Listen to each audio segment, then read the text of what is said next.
Ayan! So, who's happy and excited to learn about real estate? Raise your hand! Sino naman ang gustong magkaroon ng sariling lupa't bahay under your name? Raise your left hand. Ayan, lahat na.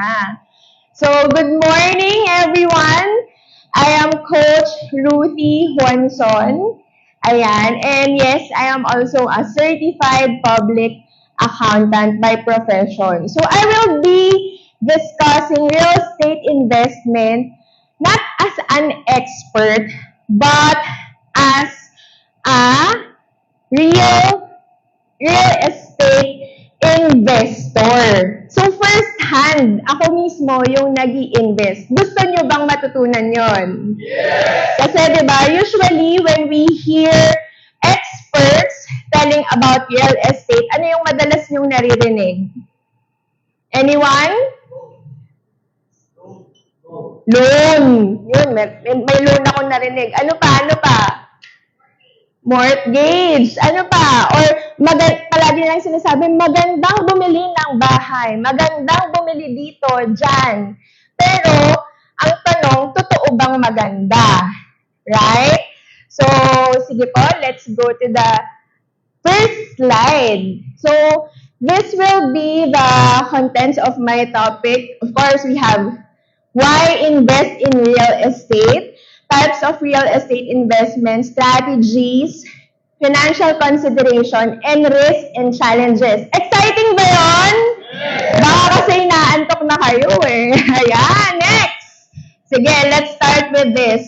Okay lang po bang magpakilala? Yes. Yes, so, I am married. Sino bang mga married na dito? Ayan, ang dami. And yes, I also have 2 wonderful kids. Isa pong lalaki, 10 years old, and my youngest is a girl. So, she's going 4 years old currently. So, my real business is accounting and insurance business. Sino bang mga accountant dito? Baka meron. Or anything related to finance. Baka meron. Ayan, dalawa, no? So, thank you so much. And yes, insurance.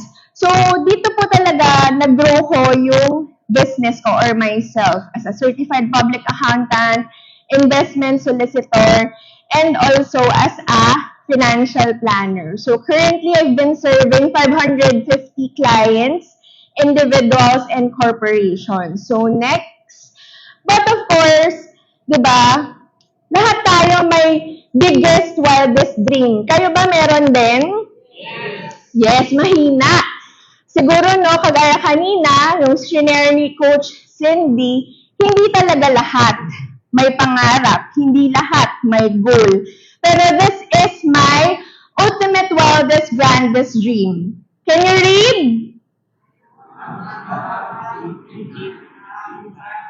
Sa tingin nyo ba, mahirap na yan ngayon? Yes, may naririnig akong yes. Yes, because I came from a broken family and naghiwalay yung nanay at tatay ko when I was 11 years old. Sino po bang galing broken family dito? Can you raise your hand? Ayan, wag kayong mahihiya. Okay lang yan. Because that will really give you something into your life. Kagaya ng sinabi ni Coach MJ kanina, no? If you don't have grit, if you don't have pain, you will not really soar. Kasi minsan, hindi mo naramdaman paano yung sakit ng buhay. Pag naramdaman mo daw yung sakit na yun, dun ka talaga magbabounce back higher. And yes, next slide, please. I grew up with my lolo and lola. And nakatira po kami sa Baclaran. Sinong aware sa Baclaran? Anong itsura ng Baclaran? Magulo. Ano pa? Maraming nagtitinda. Ayan. Para yung Shopee Lazada na face-to-face. Yon. So, also, I have 2 siblings. Yun nga lang, yung first brother ko, yung nasa gitna ng photo, namatay po siya at the age of 9 years old. And that is really my first experience of death in the family. Sobrang sakit nung experience na yon dahil panganay ako. I feel that if ever, kung sana mayaman na ako that time, di ba? Kinaya kong lahat kami magkakasama sa isang bahay. Pero hindi. Ako nasa lola at lolo, sila nasa uncle ko. And yes, siguro hindi rin naman to kasalanan ng magulang ko, but then, yeah, it happened. And that is really my biggest why. So, ikaw ba, ano ang biggest why mo? Yan, sige. Siguro some of you meron nang naisip, or yeah, maybe some of you wala pa. Pero sana, di ba, let's learn from the experience of others. Kasi ito daw yung pinakamagandang way para mas mabilis kang makapunta dun sa destination na gusto mo. To learn from other people's experience. Gusto nyo pa bang mamatayan bago kayo maging successful? No, thank you. So, next. At the age of 25, ganyan kalaki yung pangarap ko nung bata ako. I was able to bought my first real estate investment, and that is the studio unit, 28 square meter, bought in 2009, of course, before RFO. Ano ibig sabihin ng RFO? Ready for occupancy. Very good. So, I am paying 14,000 per month bank amortization back then, and the total purchase price of it is 1.7. And this is in a prime area, Mandaluyong, near Rockwell. And bakit ko siya binili? Kasi walking distance dun sa aking trabaho. And bakit ko siya sinabing investment? Kasi kung ako magtatrabaho at ang aking travel time ay 3 hours, diba? Yung 3 hours na yun, magkano na sana ang kinita mo nun? Diba? Hindi natin nakikita yung importansya ng oras. Sabi nga nila, time is gold. And I really take it to consider that really, time is good for me. I am an accountant by profession, and I am working with a top telco company in the Philippines that time. I am an employee. Sino ba mga empleyado dito? I was na pala. Ayan, meron pa. So, diba? So, ngayon, hindi na ako empleyado. The good thing about it.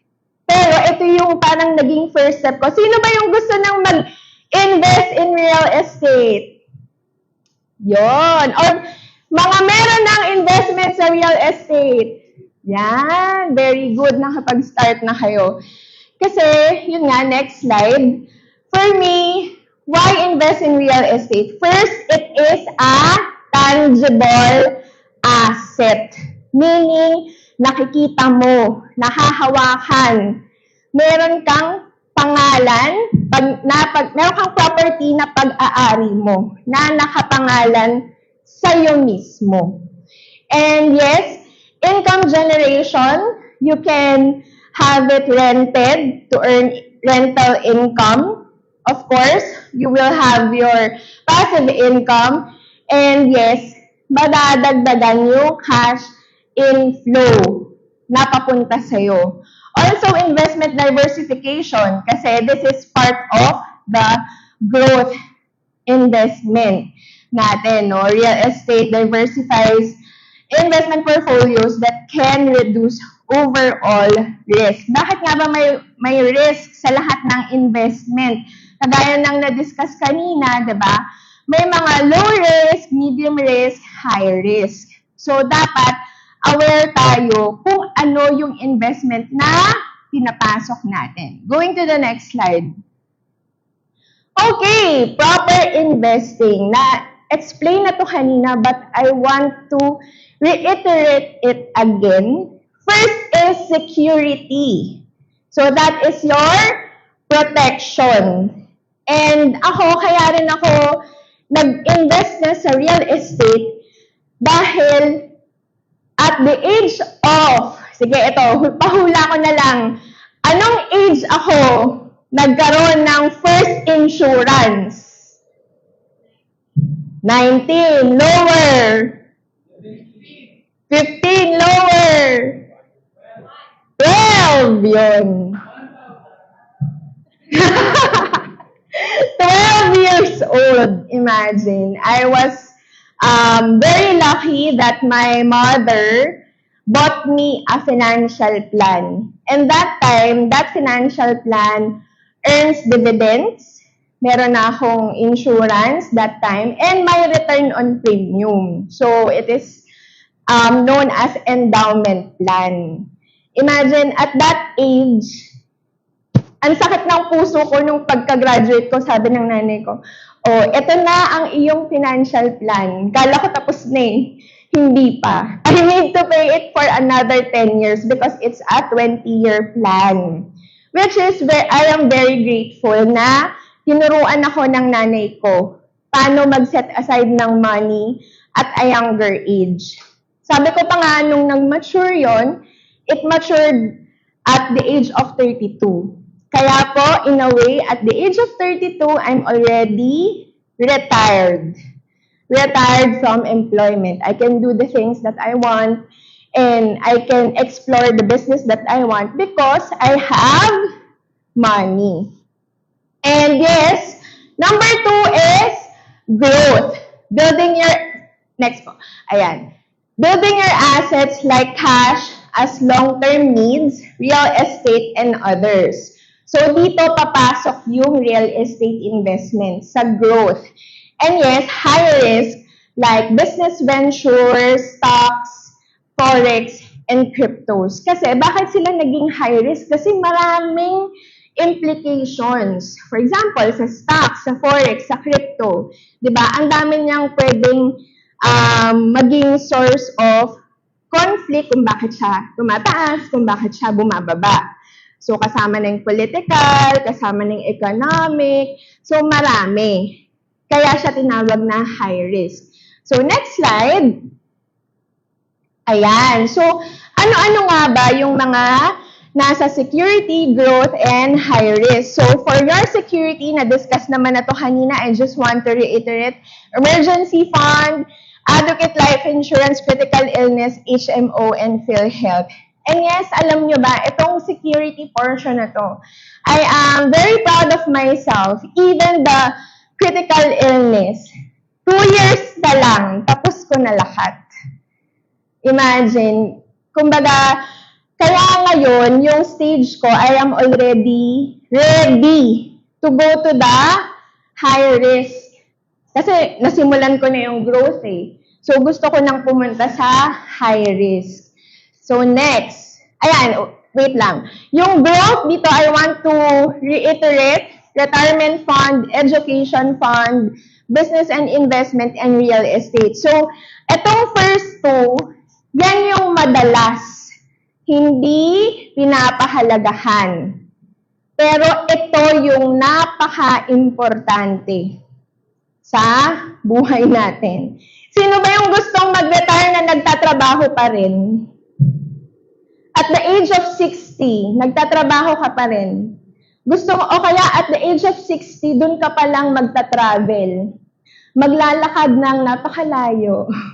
Or, di ba, yes, you have money at age of 60, but ang tanong, do you still have energy to travel, to explore, to go to the places that you want, di ba? Sana hindi. Sana lahat tayo dito, hindi nyo pangarap na 60 kayo mag-retire. Dapat below 60.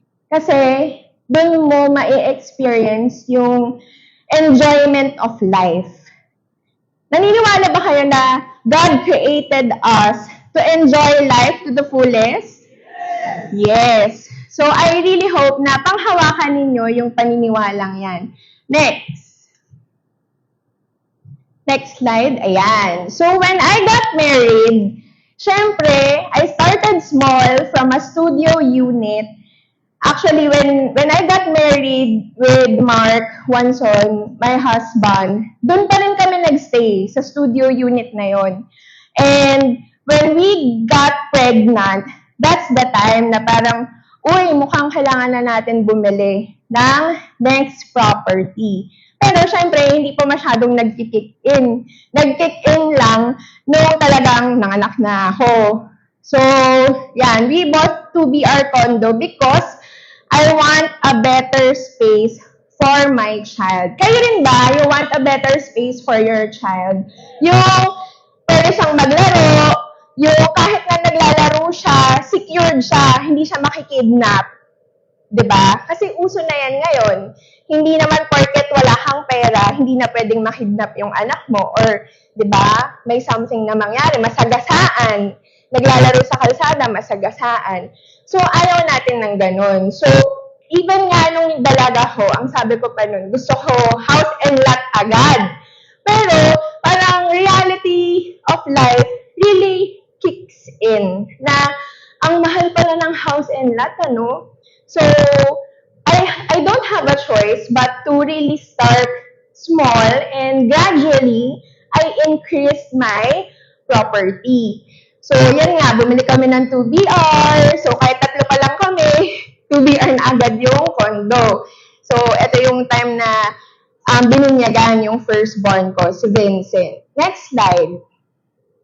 So, that time, my studio unit is now being rented. So, may monthly rental income na pumapasok.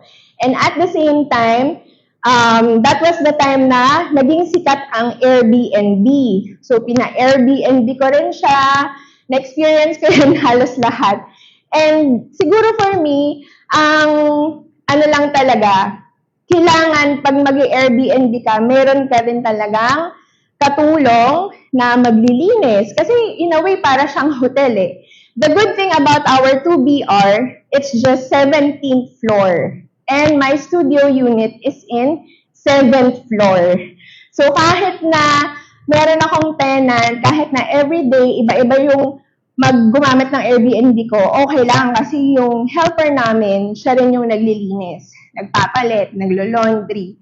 So you need to be strategical in a way if you want to invest in a condo and gusto mo siyang i-Airbnb. Not unless talagang sobrang dami mong pera, pwede kang maraming unit tapos mag-hire ka ng outsourcing na tagalinis. Yan na rin yung uso ngayon for those who were able to do it. Ibig sabihin, may talagang enough funds na sila in doing this. And siguro, hindi na rin sila ganun katakot mag-loan dahil may income na pumapasok. So, katulad ko, yung 2BR ko, I bought that. Loan din yon, syempre. Hindi ko naman yun binili ng one time, big time. Pero, I am confident enough because yung studio unit ko, nagre-rent. May nagre-rent na. So, in a way, kung ano yung pinaparent doon na income, yun yung pinambabayad namin. Syempre, iba pa yung salary ko that time, salary ng asawa ko. So, we were able to really build our finances. So, what are the types of real estate investment? First, residential. So, yan, single family homes, condos, apartments. What else? Commercial, office buildings, retail spaces, industrial property. So, ngayon, usong-uso ang e-commerce. So, one of which commercial space is warehouse. So, yan yung mga pwede mong pasukan into real estate. Bibili ka ng lupa, patayuan mo ng warehouse, tapos, syempre, yung inventory. Either, parentahan mo lang yung warehouse para yung talagang malalaking company, mga manufacturing company or merchandising, doon na sila magtatago ng inventory. So, yun, doon ka kikita sa rental. And mixed use, properties with combination of residential and commercial spaces. So, makikita ninyo yung mga mixed use na yan for family corporation. For those na yung mga nasa Binondo, yung mga Chinese, usually, ang kanilang bahay ay nasa taas. Ang kanilang tindahan ay nasa baba. So, ganun din po yung naging tradisyon ng lolo't lola ko back then. So, we were in Baclaran, yung baba ng pwesto namin, restaurant, and yung taas, yun po yung kung saan kami nakatira. Tapos yung fourth floor, pinaparentahan nila, o di ba? So, we have a 4-story building sa Baclaran before. Then, yun nga, ang kanilang pinagkakakitaan, yung restaurant, first and second floor. Yung second floor parang, ano siya, storage room. Saka doon din natutulog yung mga empleyado. Then, third floor, doon kami nakatira. Fourth floor, pinaparent. So, yan yung mixed use. Next. So, hedge against inflation. Real estate often acts as a hedge against inflation as property values and rental income tend to increase with inflation. Ibig sabihin, di ba, sabi nga nila, pag bumili ka ng lupa, hindi yan bababa. Hindi bababa ang value. Kasi, pag bumili ka ng lupa, usually, it really increases along with the inflation. Kaya siya tinawag na hedge. Kasi, as our expenses goes up, di ba, yung Lucky Me, magkano dati? 20 pesos. Ngayon, magkano na ang Lucky Me? Sino pa kumakain ng Lucky Me ngayon? Wala na. Mga nasa 60 yata. Yan. Kasi may mga big tax na rin ngayon ng Lucky Me. Yun. So, ganun kataas yung inflation. Dati naabutan ko pa yung jeep 2 pesos. Ngayon, magkano na ba yung jeep ngayon? Doon hindi na ako nag-jeep. 10? 14? 13? O, diba? Ang taas na. So, yun yung inflation na tinatawag. Tumataas yung gastos. Kahit na same lang yung gastos na yun dati. Next. So, what are the strategies in investing to real estate? Of course, number 1, buy and hold. So, what does it mean? Purchase properties for long-term appreciation and rental income. So, yun, bumili ka, pinarentahan mo, then after some time, tsaka mo binenta. Ginamit mo muna yung property. And then next, fix and flip. Anyone who wants to read? Ayan, go Flora. Purchase distressed properties, renovate them, and Okay, thank you. So, ibig sabihin, binili mo yung property pero hindi pa siya ganon kaganda. Pero nung nakita mo, na-imagine mo na, ito, pipinturahan lang, aayusan lang, then boom, pwede ko nang ibenta. Binili mo ng 1 million, binenta mo ng 5 million. Yun, ganon yung fix and flip. Crowdfunding, invest in real estate projects or properties alongside other investors through online platforms. So, ano yung pinaka-kilala nyong ganito na crowdfunding? Anyone? Henry C.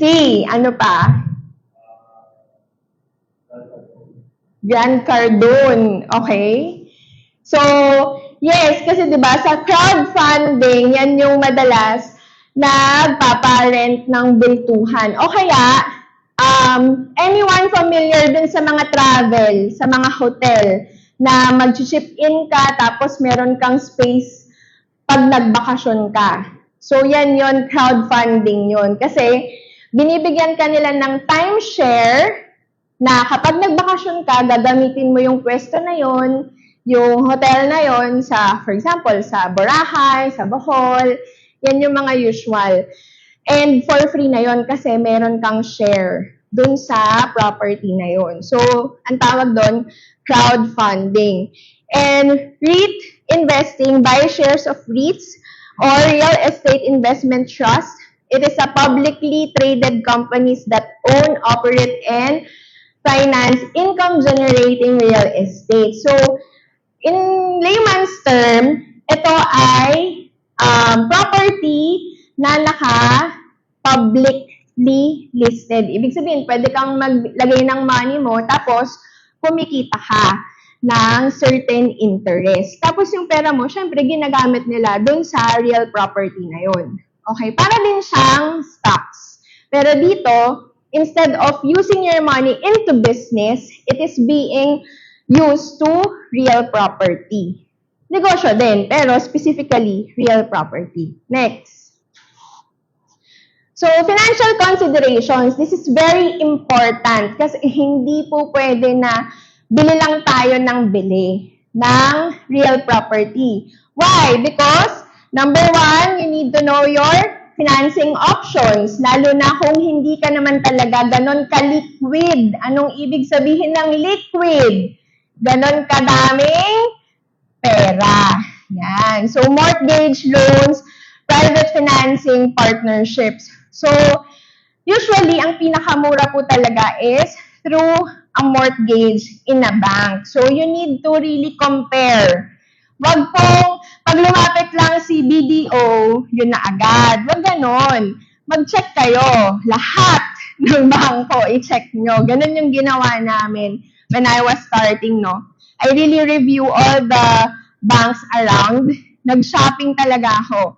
And you need to be keen in their bank transaction fees. Kasi for example, magbabout ka ng FIAD. Yung ibang bangko hindi po pumapayag ng ganun.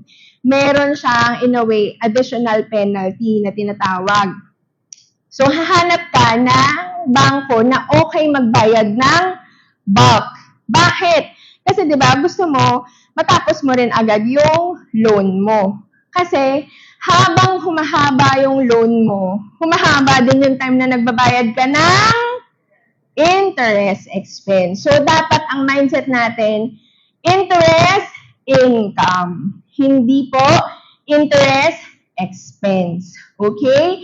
And then second is cash flow analysis. Assess rental income against expenses. So, what are the expenses? Yun nga, yung utang mo, which is the mortgage, which has interest expense, taxes, maintenance, syempre, kasi kailangan linisin yung katulong na maglilinis, di ba? To ensure positive cash flow. So, hindi lang palagi yung mindset na, ayan, pinarentahan ko yan ng ganito.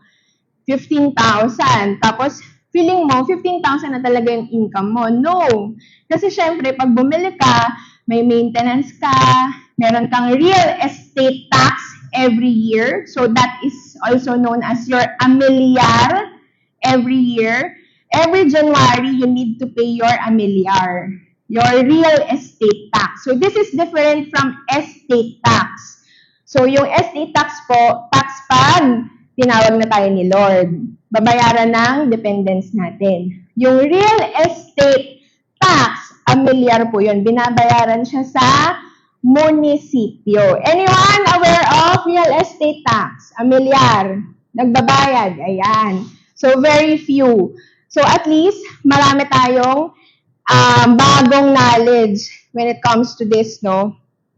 And yes, yun nga, yung inyong maintenance and interest expense sa bangko. Tax implication, understanding tax benefits such as, of course, yung depreciation expense. Siyempre, kapag may expense, meron kang pwedeng i-deduct dun sa negosyo. And yes, understanding capital gains tax. Ano yung capital gains tax, Coach Ruthie? Ito po yung binabayad nating tax kapag nagbenta ka ng property as an individual. Pero ito po ay naiiba kapag kayo ay isang leasing company. For example, nagpa-lease ka, nakarehistro ka as a rental. So, naiiba yan. Corporation, kunyari, yung property is under a corporation, hindi na yan capital gains tax lang. It will become VAT, and yes, you need to pay income tax in addition. So, ito po yung mga hindi usually alam ng karamihan. Ayan, next. So, what are the risks and challenges? Of course, number one, market volatility. Real estate markets can experience fluctuation due to economic condition. Just like what happened to us during pandemic. Sinong naka-experience sa inyo na or nabasa ninyo maraming nagsara na tindahan, may in-announce pa na okay lang na hindi magbayad ng rent kasi nagsara nga po majority ng commercial space, no? So, yun yung tinatawag na market volatility. Of course, unforeseen events such as floods, earthquake, fire, and of course, business loss. Kasi, di ba, ito yung mga bagay na ayaw nating mangyari, pero pwedeng mangyari. So, dapat meron kang insurance sa property na binibili mo. Hindi lang po pang tao ang insurance, pang real property rin. Liquidity, real estate investment can be less liquid compared to stocks or bonds. Ito yung hindi na-foresee ng majority na nag-invest sa real estate. During pandemic, nahirapan sila because hindi na sila makabayad ng amortization. Tapos, syempre, nandun pa yung fear na mawala yung kanilang property na nasimulan na. So, you really need to review your cash flow. Because if you go into real estate nang hindi healthy ang cash flow mo, sayang yung inumpisahan mo. Kaya siya part ng growth. Property management, responsibilities include tenant management, yan, nag-discuss ko na kanina, regulatory changes, of course, government policies and regulation, lalong-lalo na po sa munisipyo, paiba-iba siya kada municipality. So, you really need to know their municipal tax as well. Tax management, yung nasabi ko na kanina. Next. So, ito po, additional knowledge na lang. Pwede yung screenshot, picturean. Pero hindi ko na siya masyadong i-discuss dahil medyo brain bleed na to para sa hindi mga CPA. But yes, this is the tax that you need to pay if you will sell your property kapag nasa corporation. So it will be, it has a withholding tax, and yes, it can be vatable. Next. So hindi lang siya flat rate na 6% na alam natin, which is the capital gains tax. It will be subject to VAT and subject to income tax graduated rate. Yun yung table. Kung magkano yung property na binenta mo. So, ito yung income tax niya. Next. So, yan. When pandemic strikes, I felt that being in a condo, I was, 6 months pregnant. March 2020. Then, I had my daughter June 2020. Kasagsagan ng pandemic. Imagine, nung nandito kami sa bahay na yan, nasa 2-bedroom condo, I really felt na parang ang kawawa namin. Pero hindi naman. Ang dami kong awards during pandemic. As in, the business is really very, very good because we are in insurance and a lot of people are really taking insurance because of the sense of urgency. Kasi alam nila na pwedeng may mangyari sa kanila. So, next slide. Yan, nagpa-birthday party ako sa loob ng condo namin para sa 7th birthday ng anak ko kasi nga pandemic. Pero, hindi ko ginamit yung rason na pandemic para hindi magpa-birthday. Pero yun nga, I feel na sayang na nandun lang kami sa loob. Next. And yes, sabi ko nga sa inyo, naniniwala ba kayo that God really wants us to enjoy life to the fullest? Yes. So, can I give a Bible quotation? John 10:10 says, "My purpose is to give you rich and satisfying life." Yun daw ang purpose ni Lord sa atin. And if we just hold on to it, ako po talaga pinanghawakan ko yan, yung Bible verse na nabasa ko during pandemic. Kasi nga parang I felt, Lord, hanggang kailan ba tong pandemic na to? Nanganak na ako, 1 year na kami dito sa condo, nag-birthday na yung anak ko, hindi pa rin siya tapos. Ganun yung feeling. Pero we managed to really have a positive mindset. And yes, next, we went to Boracay.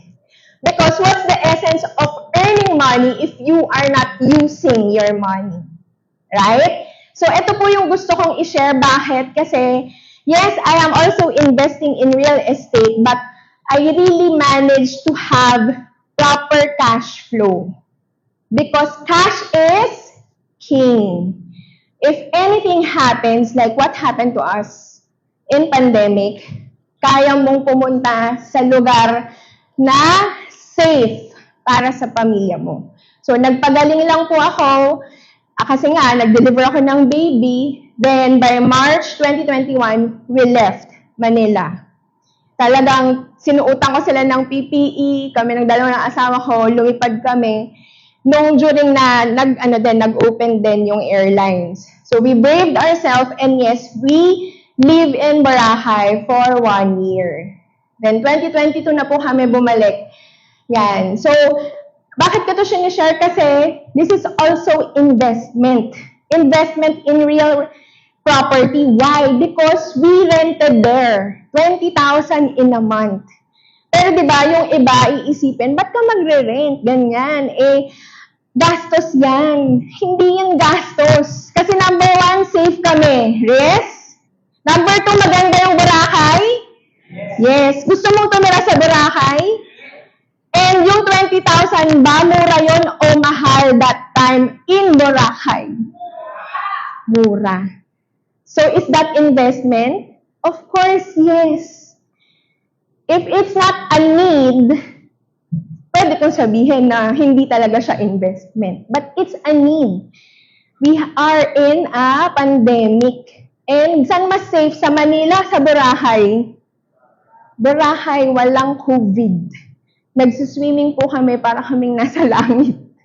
Alam mo yun, sabi ko nga, hindi ako nagbabrag sa Facebook that time kasi syempre madami talaga yung, di ba, may mga black, namamatay, tapos nagkakasakit. But we are very grateful because we were able to build our investment properly.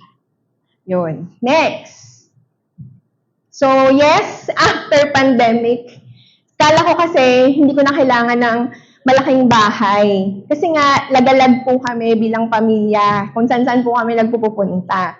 So, nung nag-pandemic, yun po yung nag-hit sa akin na, shit, kailangan ko nang bumili ng mas malaking bahay. And yes, I bought my 4BR house and lot in a prime executive village here in Pasig. Yan. Kanina, I want a better space for my child. Ngayon, I want a better space for my family. So, kahit na tumira yung nanay ko, yung lola ko, kasya kaming lahat. Hindi ko iisipin na mental health ang anak ko, kasi ganun po yung nangyari noon. Actually, siya talaga yung nag-trigger sa amin na kailangan namin lumabas. Kasi sabi niya, Mama, until when we will be inside our home.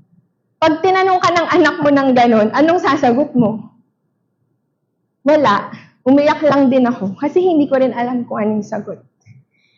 Pero alam ko may way ako to stop that feeling of him being just inside the condo, 'di ba? So I did it anyway. So buti na lang I braven myself. And yes, mas mura pong magkaroon ng ganyan kaysa sa mag-hotel ka, mag-staycation ka palagi, yan, meron na kaming bathtub, mas mura. Next. So, ito po yung 4BR. Yan, may maayos na kitchen, maayos na dining. Kahit marami kang bisita, pwede. Next. So, yes, I sold my first real estate investment. Was able to rented it for 3 years. Airbnb. Sold 2.7 and I just bought it 1.7 purchase price. So, kumita ba ako o hindi? Kumita ako. Next. Kahit na binenta ko siya lower than zonal value. The zonal value in Mandaluyong is already 100,000. So, dapat 2.8 yun kung binenta or more, higher. But of course, since nandun pa rin tayo sa effect ng pandemic, hindi ko siya pwedeng ibenta ng ganon kataas. And yes, we still have the 2BR condo currently. It is currently being rented. And yeah, yun nga, zonal value is at 100. So, binili ko siya at 3.1 ngayon. 5.1 na ang zonal value. Zonal value is found in BIR. So, that is different from the market value. Ang market value po, yun yung presyo ng bentahan. So, pwede pa siyang taasan in a way. Yan, next. So, kita ba ako dyan o hindi? Kita. Next. So, tips for success, conduct thorough research and due diligence before investing. Start small but dream big. Yan. And then, number 3, build your network of real estate professionals, agents, lenders, and property managers para ma-compare mo yung mga binibenta nila. And yes, number 4, stay informed through market trends, economic indicators, regulatory changes, especially tax. Kasi po yan ang may malaking contribution in any transaction here in the Philippines, and not just here in the Philippines, but also worldwide. Next. So yes, I hope everyone enjoy life to the fullest without thinking about money, because this is our massive transformative purpose. You can visit our Facebook page, RSJ Consultancy, if you need any help in reviewing your finances. And yes, next. Yeah, you can also join our Facebook group, Startup Business Tax as SCPA. This is my advocacy. You can give me a review as well. Just scan the QR code. Sige na po, ayan. Pa-picture for a few minutes. And I hope you can give a review on how I deliver real estate investment. And yeah, you can call me as well if you need any help. Thank you so much, everyone.